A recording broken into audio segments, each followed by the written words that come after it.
Hello and welcome to the Worn and Wound podcast. My name is Blake Bettner. I'm in studio today in Brooklyn, joined by producer Josh. Josh, how are you? Doing really, really good today. Really good. Happy it's Friday. Very happy. It's been a week, yeah. I tell you what, it was like 60 degrees a couple days ago, 65 maybe. I woke up this morning, it was like frost and freezing rain. Yeah, you need the whole wardrobe this week. Yeah, it's crazy. You got to work out. We got Zach Zen here. Zach Zen, how are you? Welcome. I'm doing well. I woke up to snow falling. There's there's got to be like a foot of snow, in New Hampshire right now. It's crazy.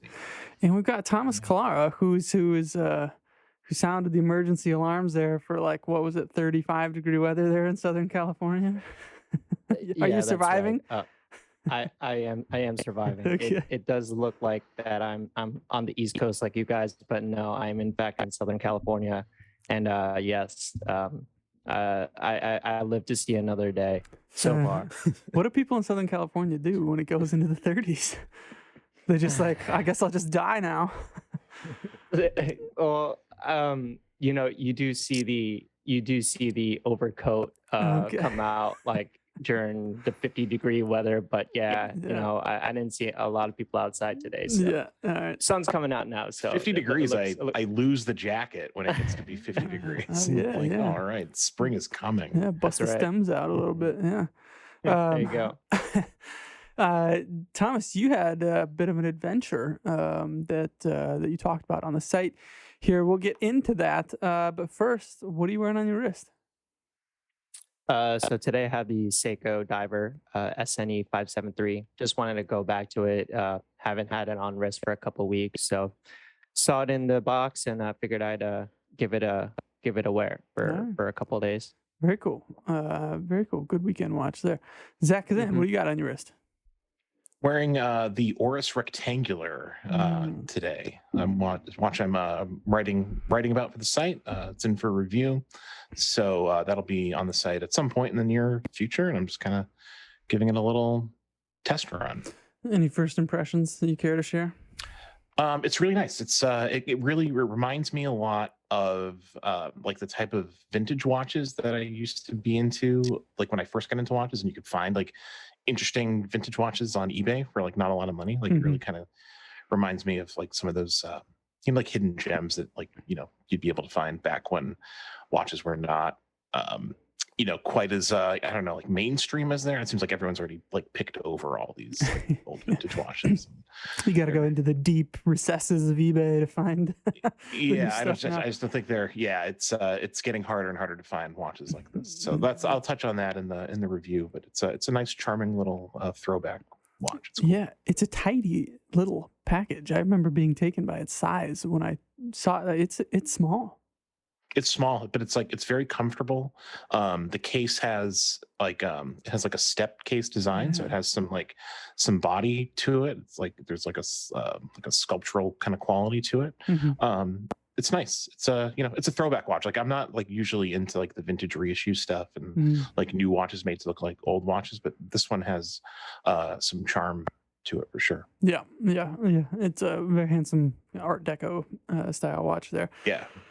Josh, what are you wearing over there? I have the new Worn and Wound Seiko 5 10-year anniversary collab that you guys were kind enough to bless me with. Yeah, have you been wearing it all week? What do you think? I have not stopped smiling since you gave it to me, and it's the first watch I think I've ever owned where it's something that meant something to me before I ever put it on my wrist, because I am one of those people who found, I think it was Zach Weiss who wrote that article back in 2011. Yeah. So I found that article in 2016 when I went to go purchase my first automatic watch, which was a Seiko, it was a Seiko 5 SNK, not the 803, but it was the 809, which is not drastically different. Yeah.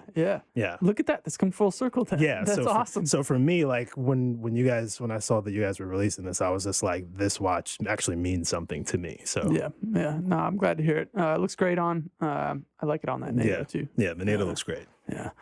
I'm wearing a watch that we'll have more on the site very soon. It's a Porsche Design Chronograph 1 GP Ice Race Edition. It's a bit of a mouthful, but it's a very cool watch. It's kind of a I guess it's like a reissue, kind of. It's like the modern version of the Chronograph 1, the OG, the watch Tom Cruise wore in Top Gun. I wonder if he's going to wear... There's a new Top Gun coming out, isn't there? Yeah. Okay. There is. Yeah. Okay. Well, I guess we'll have to see. But I guess IWC has a licensing agreement with Top Gun, the actual Top Gun. It's cool. I wonder if there's any tie-in. The Top Gun school, yeah. But this watch is a IWC is in the family line there. So when these came out, there were signed Porsche design, and then there was the Orfina who they used, and then IWC after that had a slightly more modern version of it with that funky case, the integrated pushers. I think they were. I'm not sure what the reference number on that was, but that would be nice to see. If IWC is going to lock that down, it would be nice to see at least a nod to, hey, we understand that this was in the original movie. Here's our connection to it. And at least put that in there somewhere. This is a cool watch, though. This is the GP Ice Race edition. This has the removable strap. So it's like a push button end link that comes out of there. And it comes with a white fabric Velcro hook and loop strap, which I was pretty excited about. And that's like the biggest reason why I wanted this one. But it's a real long piece of nylon that it's on, so I think it's like literally meant to be worn over like a big jacket at like the ice race there that they do in Austria. Not just like t-shirt and jeans, crank it up kind of style. So anyways, what I would love to see is them just make an end link that I could insert into there and put whatever strap I wanted on it. But I don't know if they're making enough of them to justify that kind of a thing for me. But other than that, though, I really like the watch. It's very handsome. It's true to the original, and it feels great. It's titanium, so it's still very light. It has that works movement, which is, I think, still kind of a real fancy version of a 7750 derivative type move. It feels like that. It's still got a little bit of the wobble there. And I'll tell you something. I've kind of softened on my stance on like thicker watches. I used to be pretty... We'll get into this more in this very episode. This is breaking news. This is kind of shocking to hear. Man. So, but maybe it's just because I have this one and I have to tell myself I wasn't an idiot for buying it. So I'm like, oh, I like this stuff now.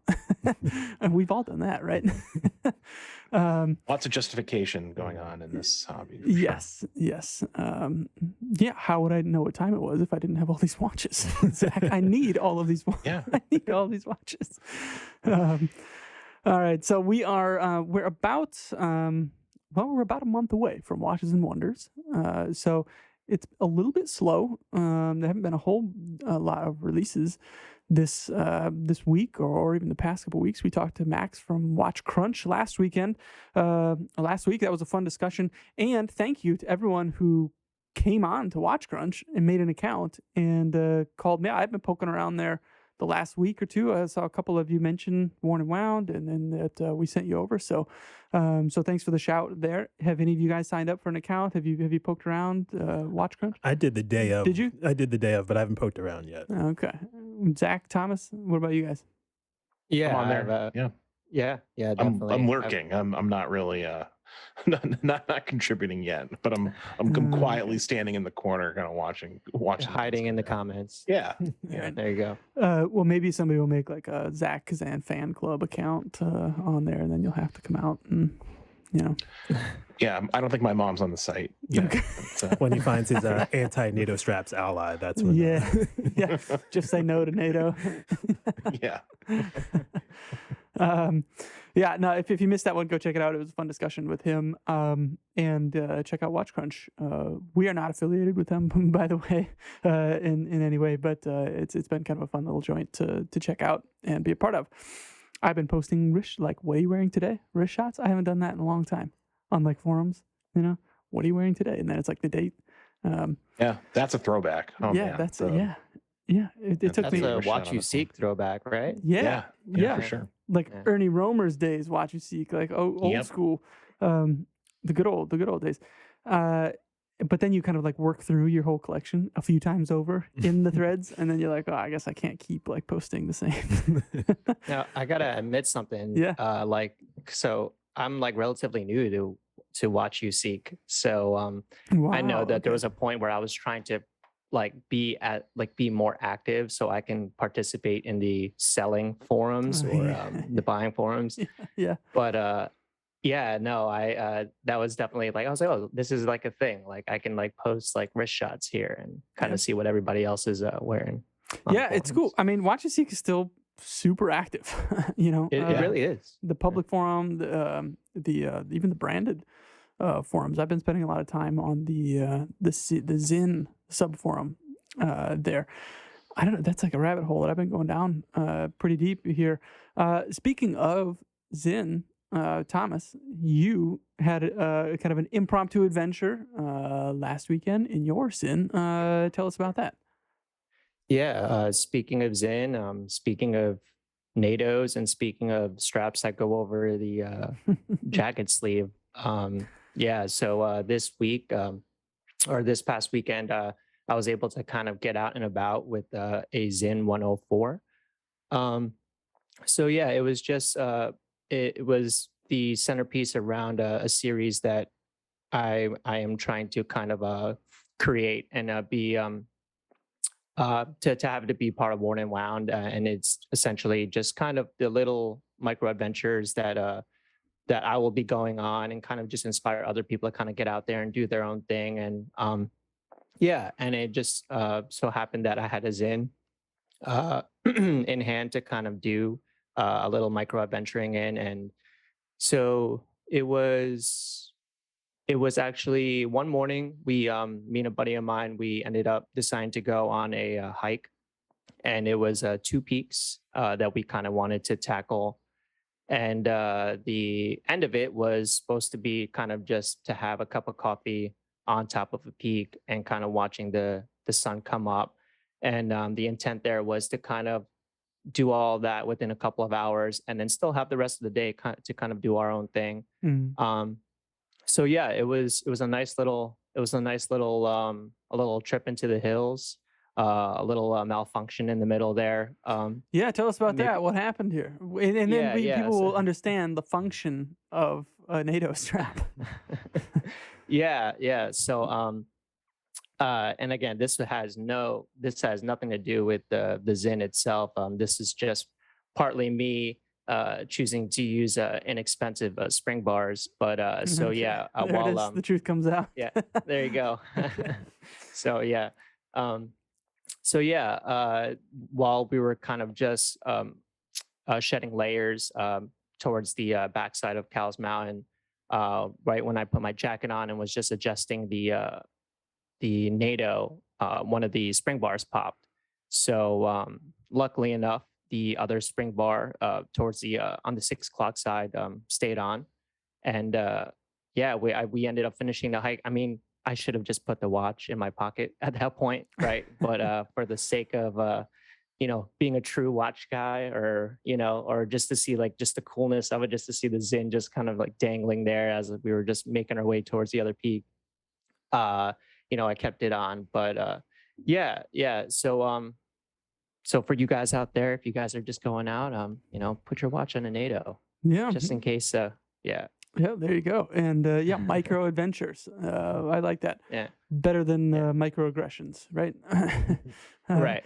Micro adventures up in the hills with the Zen on NATO. Very cool. So this is the 104. Yeah. So this is a time and day and date.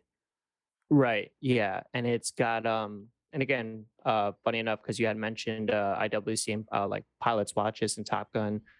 Yeah, so this is at its core a pilot's watch. The bezel itself, it's got a Arabic numerals every 5-minute marker.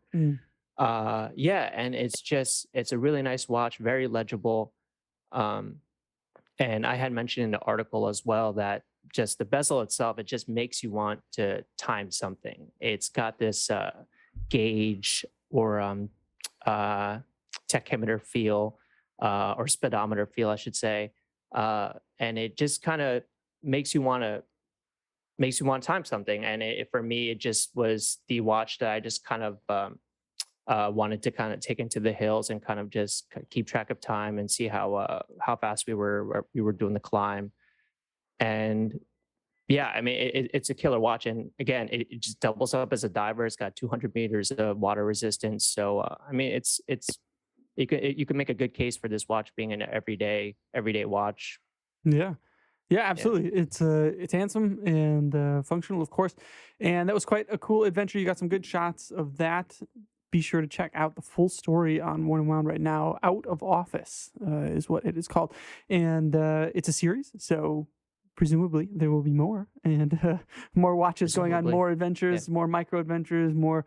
Maybe we'll maybe throw a full blown adventure in there a time or two as well. You go. Then, huh? Yeah. Yeah. No, the Zen has been kind of a topic ever since that 13.1 came out. It's something about them have just like really gotten under my skin. And I'll tell you something else too. Something else has grown on me quite a bit since I got the FXD is the countdown bezel that moves in both directions. Another watch that I picked up, I got this week after looking for one for quite a while.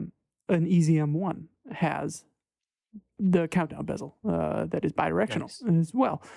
And I feel like since I'm not in deep diving situations all that often, I like it's a practical, like for me, it's not like, if that bezel gets knocked or out of place or something, it's not like my life will be ended or affected otherwise. Maybe slightly inconvenienced, right? But I found that the bidirectional countdown bezel was like a more practical, like everyday implementation of the bezel. So you can just set the whatever you want to time from, like that number, onto the minute hand and go. I don't know. I like this. Have you guys experienced the countdown bezel? Do you have any thoughts on the countdown bezel? I mean, I owned a Sin 104, so I had a watch with a countdown bezel, and it's I found it to be very convenient. Yeah, like it's a small thing. I guess you don't really think about too much, but I have a lot of watches with bezels that I don't use like all that often. But like with the countdown ones, I find myself like using them, like remembering to use them more often, just because they're like easier to use very quickly. Yeah. Now, usually on a dive watch, it's a count up bezel, right? Mm-hmm. Typically, yeah. So yeah, usually that's the bezel kind of like I was used to, or I am used to, and then using the Zen 104 just kind of it's kind of awkward at first when you're using it and you kind of like turn it the wrong way. But at first feels like you broke it, like you do something wrong. Right. Right. Or maybe there was something wrong with the watch and not with me, or whoever's using it. But yeah, no, definitely.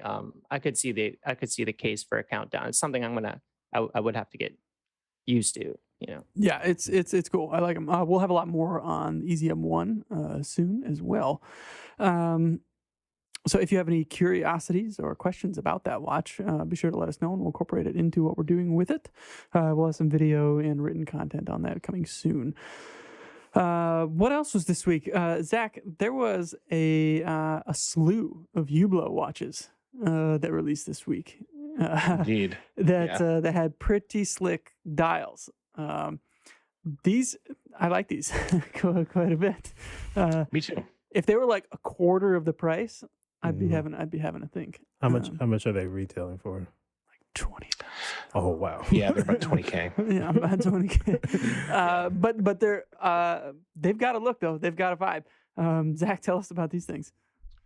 So this is the Hublot Classic Fusion 42 millimeter case with they did 5 stone dials. They did dials in tiger's eye, red jasper, malachite, turquoise, and lapis lazuli. So bright colors, range of colors. They did these in runs of 10 each, I believe. 10 in each. 10 oh, each that dial. changed. I didn't know there was only 10 of each. So okay. Yeah, very limited. That's very limited. Wow, yeah. And they're released through the Hourglass, which is a Singapore-based retailer, and they're only available in Singapore, Malaysia, and Thailand, I believe. Okay. So, yeah, like I imagine they'll be like extremely hard to come by, but they're just like they're super colorful. They're just like I find them to be like very aesthetically pleasing, and that's sort of what I wrote about when I wrote them up for the site last week. They kind of have this like confectionery, like candy like quality to them. They're just like really beautiful, and like it's a Hublot, so like people will have an immediate reaction to it because we talked about this like when you wrote about the new Hublot that was just released. People just have like a visceral reaction to this brand, and I don't know, like I think that's kind of an interesting thing to consider. And but like they're just cool watches. Like if you just look at them on their own terms, they are like beautifully made dials. It's definitely a throwback to like something that I think is like very like 1980s, like in my mind. Like these stone dials, they used to be kind of like a hot thing for a period of time in like the 70s, 80s. I don't think it's coming back. I don't think this is like on trend, like coming back. They're still like pretty rare and like not like this is not the beginning of something. Like it seems like a one-off to me. They use Sellita movements, which is a bummer, for $20,000. It's a rebadged Sellita SW300, I believe, which is not great, and that's kind of one of the reasons people kind of rag on Hublot, I guess. But still, like visually, like they're just very striking and cool, I think. I wonder why they didn't use the Zenith Elite movement that they put into that integral watch. Yeah, who knows? At least, I mean, it'd still be. I don't know. We're not the ones making these decisions, but the dials and the cases I thought were very striking. The case has like subtle two-tone area, right? I'm not usually a two-tone fan, but I think actually kind of like it. These are kind of neat, right? Would you rock one of these? Also very 80s. Actually, I would. I really Which would. dial would you go? I think I like it's the one that's it's like the turquoise color or the yeah. I like that green. I like the green. That's my second one. Yeah, like that one's cool too. That's It's sharp. malachite. Yeah. The malachite. Yeah, sign me up for that tiger's eye. Thomas is doing the tiger's eye. Cool. Imagine us, the four of us, rolling around That's right. with our It'd be like Hublot Power dial. Rangers. Yeah. Nothing's as worn and wound like Hublot's stone dials released for the Far East market. Yeah, that's us to a T. Hopefully, if we're good enough next year for the holidays, Blake and Zach will, surprise us. Yep. Yeah, we got Hublot X worn and wound. Look out. There you go. Good thing Zach's not here right now. You want to talk about something that'll break the internet right there. Yeah. All right. So stone dials, colorful dials like that are, they were very of a certain time, maybe hot for a flash. And maybe you saw one. And I think the Rolex did some of these. Zach, do you have other examples of like brands? Do you know of any of the brands that like really jumped on this, like back in the 80s? On stone dials? Yeah, like stone dial stuff. I mean, Rolex is the one that immediately comes to mind. The other thing that I think was kind of happening at the same time as the stone dial was the wood dial. Do you remember those? Yeah, Rolex had all of them, right? Like you could get 1803s in a lot of different variations, and of course, like the Stella dials. So these are things that we like maybe you originally saw and were kind of like repulsed by, but then in time you like kind of start to warm up to it. And that's kind of one theme that we wanted to talk about today. Watches that we initially had a reaction to and then softened up to over time against our better judgment, I guess, or the expectations that we had.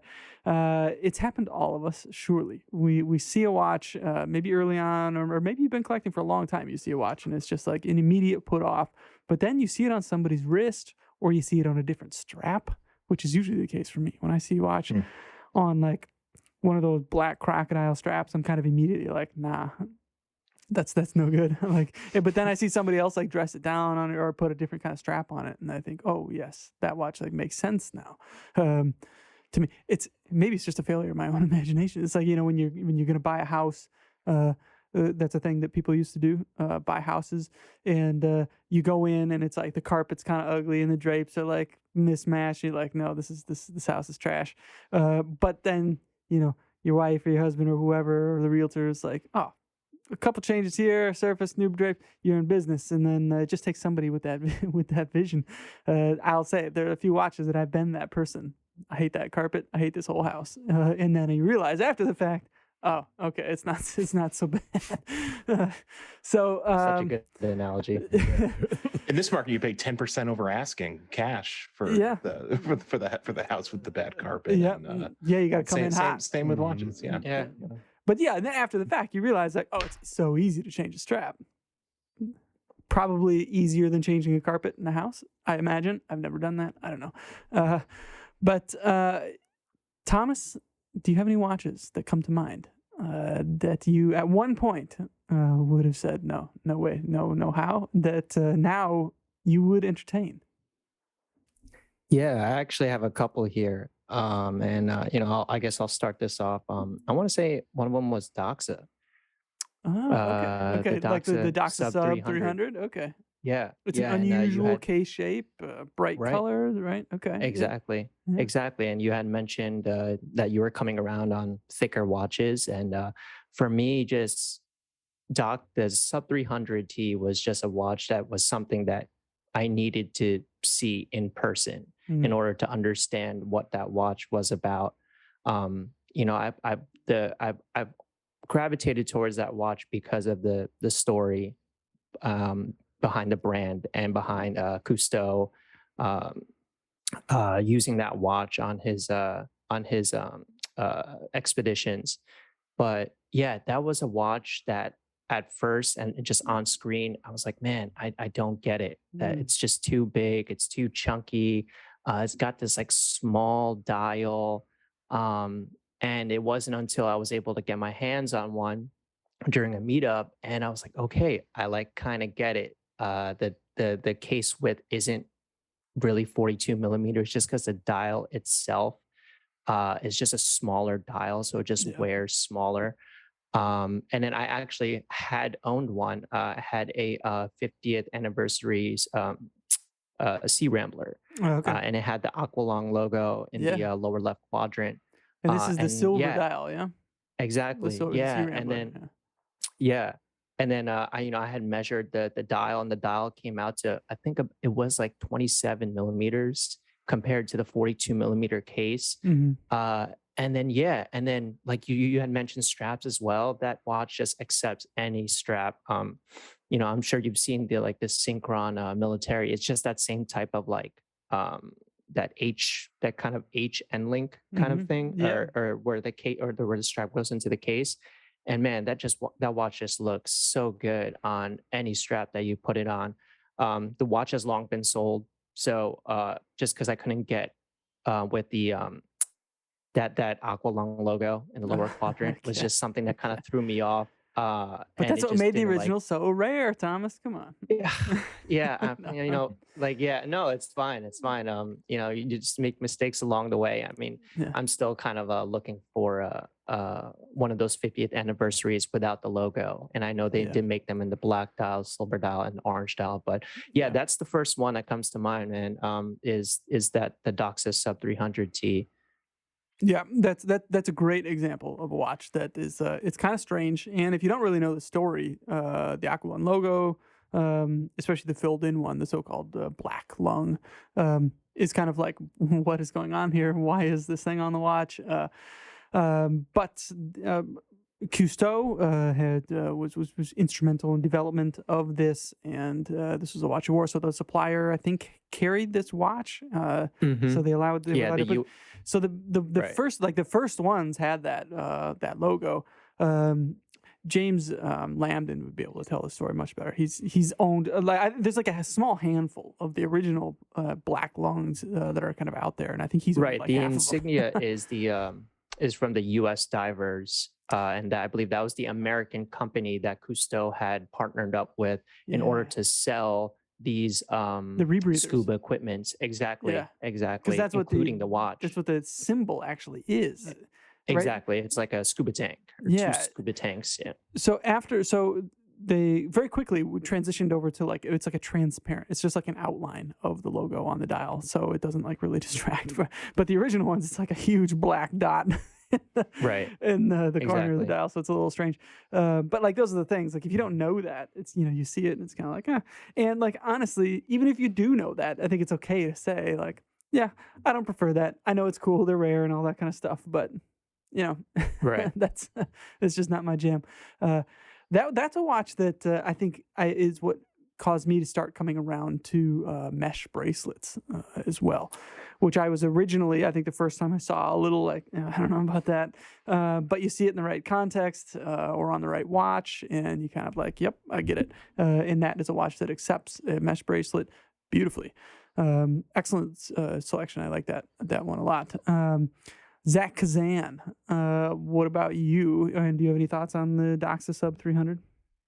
Yeah, so I appreciate the history of the Doxa. I've tried these watches on; they just like don't really work on my wrist. I kind of like the way they look visually. Like I enjoy like unusually shaped cases, and Yeah. I like brightly colored dials, and like Jacques Cousteau is amazing, like historic figure.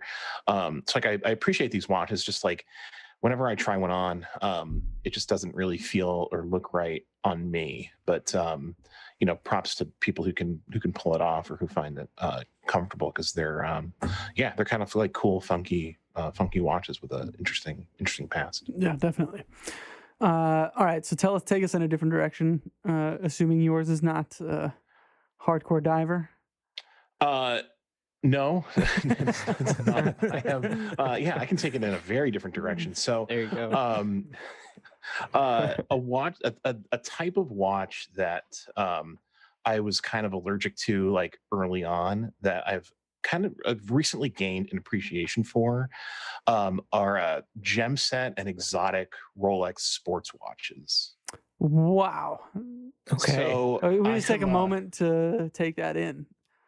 I don't know if that's maybe the last thing I was expecting you to say right there. well, Okay. I mean, Blake, I don't know how many times I've shared that picture of the Nicolas Cage like Tiger Daytona with you, the Leopard Daytona. But yes. like, Well, I thought that's I just mean, because we have a shared passion for Nicolas Cage. I mean that, and I think it's a pretty amazing watch. But it's like these are like fascinating watches to me, and like people who know me, like who've listened to the podcast, like I'm not like the biggest Rolex fan. Like I'm kind of like I'm a little like turned off by like the culture around them, like the hype pieces, and like I just kind of someone who's like in watches like every single day, like I just don't find them like all that interesting. I just find them somewhat generic.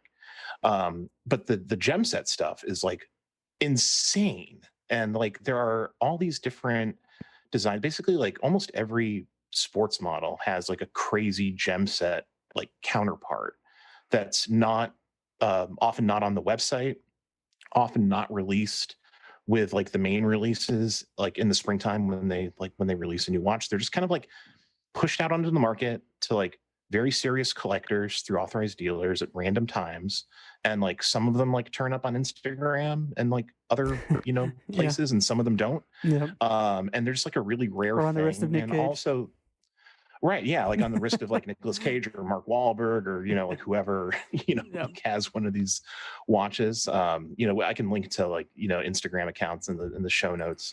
Collectors who kind of like specialize in these things, and dealers who specialize in these things. But like they involve like this real like high craft that like you normally don't associate with Rolex. Which kind of makes like they do it very, very well, but like they make like mass produced watches on an assembly line, and like they're made to a very high standard, but like you don't really associate Rolex with like extreme like handcraft or anything necessarily. And these watches are all like perfectly gem set, which is a real skill, diamond set as well. And I think a lot of them are really really quite beautiful. So that's something that I've kind of I'm not a buyer for any of these watches, like by any stretch of the imagination, but like similar to those Hublots, like as aesthetic objects, I think that they're really really compelling. So with give us an example, like I know you mentioned the Nick Cage Daytona, but like the rainbow Daytona. Yeah, they so the Rainbow often talk Daytona about. is the Rainbow Daytona is kind of a well-known one. There's There's one, a there's a GMT, I think that there's a GMT that has blue like a or something like that, multicolored yeah. bezel. There's a Submariner. I don't know if you've seen this. We'll put it in the show notes. Obviously, Yeah. it's the reference 116659 SABR, the Saber. Yeah. It's a white gold Submariner with a blue dial, and it has this like sapphire and diamond bezel.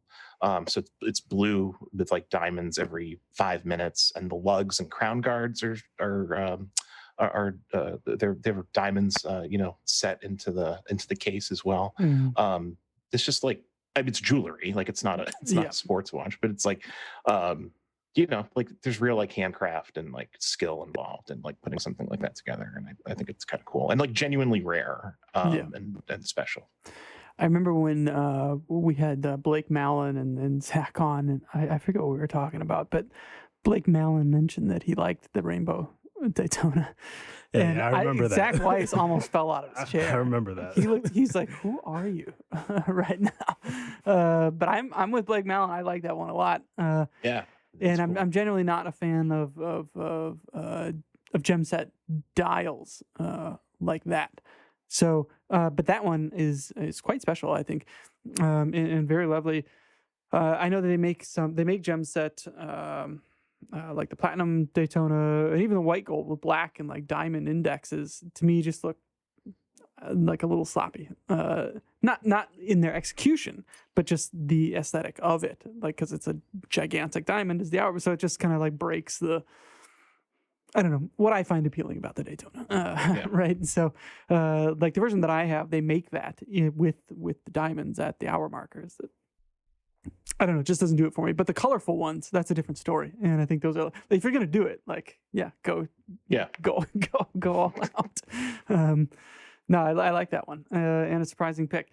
So I was kind of thinking like thematically about this, like the mesh bracelet, like I had mentioned, and like the thick watches, and I guess that's something that just kind of comes with time in. I think you find yourself kind of setting like arbitrary rules around these things for yourself, maybe because you think you got it like figured out, and of course, like the more you know and the deeper you get in, the more you realize you don't know, maybe sometimes, and the more that like things surprise you, if you're open to kind of like letting your guard down and like admitting, oh, that works. Like you don't take every watch by its numbers alone, to your point, Thomas, and which in the measurement of the dial, by the way, just as a quick aside, I think I put this in like one review. I think that's an interesting measurement that I would like to see more of.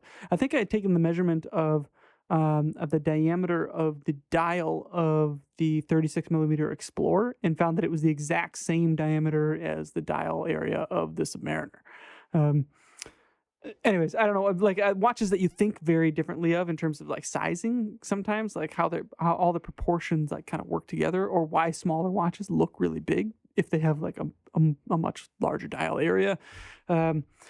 I think there's just so much more to these that go beyond like what we can maybe say about them or how we can measure them or something like that. And I know for like I still love thin watches. I like practically thin watches that don't interfere with like what I'm doing in my day-to-day life.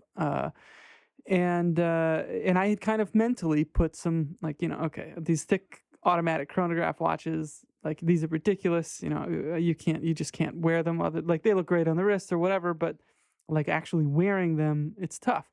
And then you start to just kind of like let your guard down a little bit. You're like, I really like that watch. Maybe I'll give it a try, or whatever it is. And you find yourself, okay, maybe it's not so bad. Maybe this isn't all bad, or maybe I make too much of a deal out of like that one extra millimeter here or there, and it's just a watch. So why do I have to have these rules in place? So, I think there's more to the story than that. Like if it's a lot of heft and it's really heavy, I think it still can be unwieldy, but I think I've softened a bit more. And I think the watch that I have on my wrist is a pretty good example of it. When I got this, my wife had gotten COVID, just tested positive. So I kind of went on lockdown as well. And this was the only watch I had. And then when she cleared up, my son got it. and then it passed through them both very quickly. But we still like remained in isolation for a little while, and until we tested negative, of course. So this was the only watch, my point is, that I wore for like a solid chunk of time. And, to my surprise, I was like, not so bad to live with, like on a daily basis. And I can't remember the last time I just like was forced to wear the same watch for that kind of a span of time. Like 7 days. Unbelievable. They kind of happened like in tandem. I know, right? A whole 7 A days. whole 7 days. Like, for 7 whole days. I was like, how am I going to get through this? crazy. I might have to emergency have Blake like come and drop a watch at my house so I can at least have some. No. No, I mean, it was a total pleasure to wear during that whole time, and it's a little bit thicker than like I normally would. Like, oh, what is that? 14.7? No. Like it's got to be under. So. That's another thing that I think I've softened on and given some leeway to over the years, and particularly over the last few weeks. So here I am. Thomas Clark, you got anything else up your sleeve? Yeah, definitely. And then just to your point, you had mentioned the whole like dial and case measurement. I've thought about that a bit, and then I mean, I'm not a mathematician or anything like that. So, but I was just wondering, like, if someone can like just make like a one like universal measurement for like dial to case ratio. I don't know if like that would come out to like something. I know that some people like recommend to just print out the watch and just like on paper just put it on your wrist and to see. But I don't know if like someone's gonna go through all that trouble. But there's like some sort of like universal way we can have like a case to like dial or dial to case ratio, and just kind of like understand like, oh, okay, like maybe that watch doesn't wear as big or as small as the numbers say it would. But I don't know, that's just like a thought. There could be a formula here, and then you could like devise your own formula. A good idea. Of like, okay, if I plug these numbers in, we kind of tried to do this in that Explorer review. Remember, I took the ratios of the golden ratio. Yeah. What was it? The case diameter, the lug span, and the bracelet taper. And then we ended up with that ratio that was like very close to that golden ratio. Yeah. Anyway, so there could be something there. Right. And then funny enough too, the reverso, same thing. Like with its measurements, if you take its proportions, it does line up very close to that golden ratio as well. I like it. Maybe there's a thing there. But yeah, as far as another watch that I've maybe kind of just warmed up to, and again, maybe it's a thematic thing as well. It's Ani-Digi watches, and then more specifically, it was the aerospace, and it was just something I just didn't quite understand. Just seeing the two screens on a watch, and it was just something that I thought that is it trying to be a mechanical watch? Is it trying to be a digital watch? And it's just something I didn't really get. And again, it was just until I was able to get my hands on one just to kind of wear for a couple of days. And it was the Aerospace Evo, and that was their 43 millimeter variant. But it's titanium, right? Yeah, titanium. Yeah. And it was just cool. It's just a cool watch, and just seeing the hands kind of just move whenever you set it to like a different time zone. It's just like odd and kind of like fun in a way. And I was like, oh, this is kind of cool. And then my research led me down to kind of the earlier 2000s Breitling Aerospaces. And there was one that I have the number here, the E75362. And that was kind of the, again, earlier 2000 models. And then the 12, 3, 6, and 9 numerals are more thicker. And they've got a more like modern look to it, as opposed to the earlier references that have more like a stick numeral look to them. And I just feel like it filled up the dial quite like nicely. And again, it's just like a cool watch, but like with everything, and again, to Zach's point, just everything has just gone up in prices. And I'm sure that you could have gotten this watch for sub $1,000, but quick eBay search will kind of show you that they're roughly around $2,000 right now. But and I don't know if it's maybe as like a whole, if it's just Ani-Digi watches, but more specifically the aerospace. So that's another great one. I like it. And that's great. Yeah, I had thought of this as well because there's a watch that specifically I remember kind of not changed me, but like I was like came around to it. That Seiko, that SNJ or the Safari that has like the small screen at the top. I was like, oh, that's a fun little thing. That's quirky. Right. And then Brad Holmes. Shout to Brad Holmes. He bought an Ani-Digi Bell and Ross. He did the review of it up on the site. We'll link it, and it looks awesome. And again, like he put his own strap on it or something like that. And then like seeing that and seeing his pictures, it kind of clicked. And I was like, oh, okay, now I see it. And then I was at this Breitling event and I saw this Pilot with one of those old school aerospaces on, and then seeing it like on his wrist and in the context of all that, like it was pretty cool too. So Makes sense. it's definitely something that I'm coming around to. And it would be interesting to see like kind of mainstream stream quote unquote like luxury style brands like giving their take on something like this. I think I would love to see. It would be kind of unexpected and unusual, but there's something there. I think that is. Yeah. And also just recently, and shout out to the fellows over at TG and to Jason and James, but they had mentioned a watch from Longines that is a quartz watch, but in order to change the time on it, you go to your phone and then you change. So it's like to the second time zone. Mhm. And then it would just kind of like change that way. And you would just see the hands move and it would correspond to whatever time you put on your phone. So, I mean, it's just cool. I don't know. Maybe it's just the way that the way that we feel about seeing a second hand sweep, but seeing just like the hour and minute hand just kind of like move all quirky and whatnot. So yeah. If the gadget element of this hobby is what appeals to you, I think these are watches that start to kind of come around. Right. Like, okay, yeah, that's fun. Zach, any thoughts on any Digi stuff? I think Ana-Digi watches are really cool, particularly those Breitlings. The like some of the most comfortable watches like you can put on your wrist. Like they're so thin. Yeah. The titanium aerospaces are just like incredibly lightweight. I have a friend who is a pretty serious collector and picked up an aerospace a while ago, and it's like the only watch that he wears. Right, Like it's kind of ruined him for for other watches, and he has like nice watches. He's like a really solid collection. So those are great watches, super practical, and just incredibly easy to wear. Yeah, definitely. All right, what do you got next for us, Kazan? So the next one I have is very specific. Watches without a running seconds hand. Oh, okay.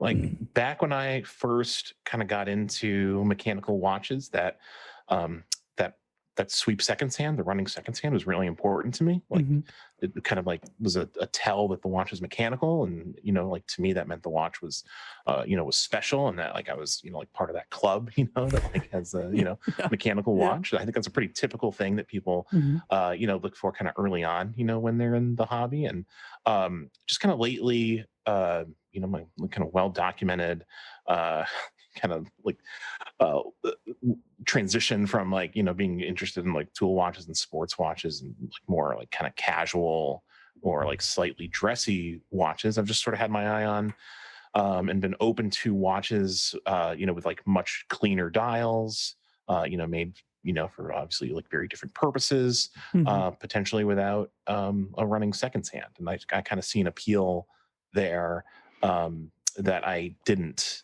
years ago when I started getting into this. Yeah. Interesting. That's very interesting. I support that. Yeah, I'm bored with that. Yeah. It's almost like a jarring thing when you pick one up to like set it for the first time if you have not used to that. I've got just a couple, but I remember when I got the Ming. Yeah, that's what I was thinking of. And I hadn't handled the seconds handless watch in a while, and then you go to set. There's not even minute hashes on that watch. So I'm like, oh, well, how am I going to do this? You just kind of get it to an approximation of and go.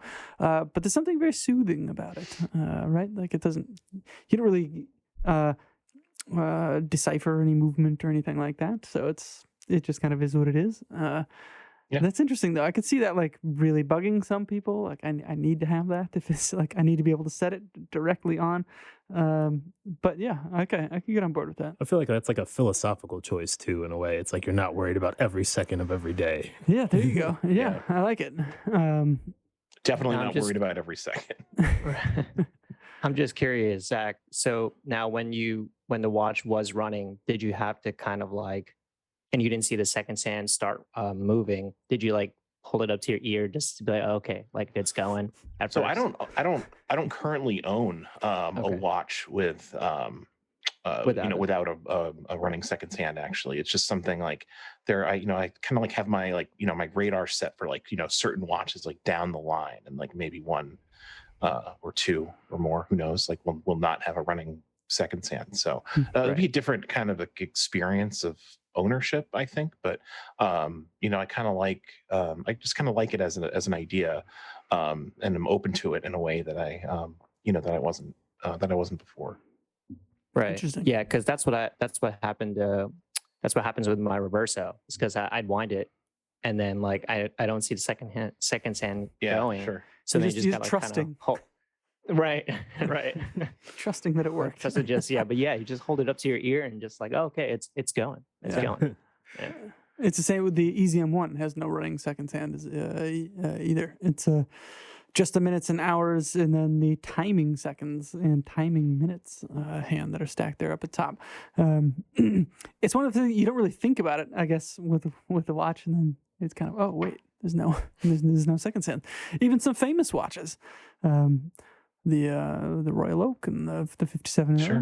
don't have second hands. I think the original 57 or the 3600 reference, I think it would have been, it had no second hand. I might be mistaken in that though. But yeah, no, I think there's something there. And talk about another. I'll tell you what, that's a watch that I was just like not really on board with. Not that I'm totally on board with it now, but the Royal Oak, like a vintage Royal Oak, the 5402, I remember was a watch that being shown to me and talked about around me in this like kind of aura of this legend. And this is before it was like, the status that it is today, but this is a kind of hardcore watch nerds that would talk about it and say, oh, that's cool and all that kind of stuff. But I'd see pictures of it and like, oh, that's just not, that's really weird looking. And I just can't get on board with that. But then like when you see one or you try one on your wrist and it all kind of like clicks into place, like, oh, okay, I get it. Yeah. Yep, that's a cool one. It feels great on the wrist, and the dial kind of snaps, and you don't really notice the like kind of odd, and that's an odd K shape, right? Let's be honest here. It's the octagonal thing, the screws, it's I don't know. I mean, I don't know if it's still a watch that I like yearn for it now, but I respect it for what it is and what it's done to like that genre since the early 70s. So anyways, not to get into a whole Royal Oak thing here, but it's one of those kind of funky designs that just kind of sneaks up on you and grows on you, I think. Josh, you got anything that comes to mind that... For me, actually, it's funny you mentioned the Royal Oak and the Ani-Digi conversation, because for me, like I've been looking to replace kind of like I had my DW 5600, which unfortunately I don't know why it's not working anymore, but it just stopped. Wait, I mean, it doesn't work? Yeah, I think that's the watch that Keanu Reeves wore on Speed, by the way. yeah. And wait a minute, it stopped working? Yeah, I don't know what It's like the one thing we're all talking about. Like, yeah, I it's know. like bomb-proof. Yeah, I couldn't believe it. Like, here's the thing. Like, it's like I press in. What's it called? Like, it keeps resetting every time I wanted to like adjust something. Okay. And you didn't just drop it. I didn't just. Working. No. It technically it's still working. You weren't blown up with it. Yeah, technically it's still working. It's just I can't set the time on it anymore. It's a very strange issue. But okay. So I've been looking to replace it, and I always kind of really didn't like the quote unquote the Cassiope. I think it's like the GM 2100, I believe, and there's a bunch of different other variations of it, but essentially that. And I don't know, I was never really a fan of like the Ani-Digi, like seeing the hands and seeing the time. But slowly over like the last like 2 or 3 years, a buddy of mine also showed up. We had like lunch, and I was like, let me just see that real quick, and I put it on, and I was like, no, I do kind of like this. I feel like yeah, there's something too. G-Shock have a lot of the Ana-Digi with the hands, and they do a great job with them, obviously. it's a context that you like kind of expect it. Mhm. It was like the hands is almost like why are the hands on this thing? It's like Yeah. weird. And my friend had an interesting one too. He had like a custom modded one that had like it was like navy blue. The case was like navy blue. But it was like mimicked to have like a Pepsi bezel. So like the start and stop were blue on top, and okay. whatever the other text is on the bottom half was red. So Okay. yeah, so I'm not sure Interesting. who we got that done by or where you got that, but it's pretty cool looking. Yeah, that's a scene. Modding those Yeah. Casiokes has become like I've seen people with Oh yeah, like, that's a whole thing. steel cases and like the actual like linked steel bracelet that they put the Yeah, thing some of in. those look really cool. I'm not gonna lie. Yeah, I like. All right, so you're on board with the Ani-Digi thing too. Yeah. Yeah, boy, maybe Audemars Piguet needs to release their own, like take some of that business back. Yeah, 'cause I see- I from mean, Casio. yeah. Like, hey, these are our Ani-Digi customers. Right. That'll be the day. All right. What do you guys have anything else that you wanted to throw out there? Me no. I mean, those were the only two Those that are the came big to ones. mind. Okay. I don't know if Zach wants to shock us even more, if that's even possible. I don't have anything else. We've talked about Hublot. I've talked about Hublot, Gemset Rolex, Yeah. and watches that. I mean, those are pretty. Those are that's a lot of growth for me. Yeah. Look at those us. three things. Yeah, Yeah. look at us here. Okay. All right. Well, if you have any watches that you have found yourself liking and feel maybe ashamed that you do, let us know. And don't feel ashamed of it. It's okay. These things happen, and we all kind of grow and mature, right? Or maybe our tastes just shift and change, and that's fine, right? So. Yeah. No shame. And there there are no guilty pleasures. There are remember. no Like, guilty that's pleasures. That's Yeah. the mantra. We might have to do another one of those guilty pleasures episodes, and That was good. I enjoyed that. that was fun. Yeah, well, yeah, we can kind of get more listener comments on that one. All right, but if you have any other watches that that you have warmed up to over the years, let us know, or anything that has really surprised you, or maybe it's like I don't like the concept of that watch, but this brand managed to do it in a way that really works, and now I've like come around to it. I think that's the thing too. No, that's a Um, good top. That's that's interesting. Like they're so good. They brought me around to it. Yeah. All right. Let us know down in the comments or on Instagram or email us or whatever it is you want to do. Let us know. And we will, let's see here. We've got Watches and Wonders is still about a month away. So we'll probably do some kind of predictions type of episode. If you have any Watches and Wonders predictions or what you would like to see, let us know and we'll talk about it on air. And until then, thank you for listening. Take care.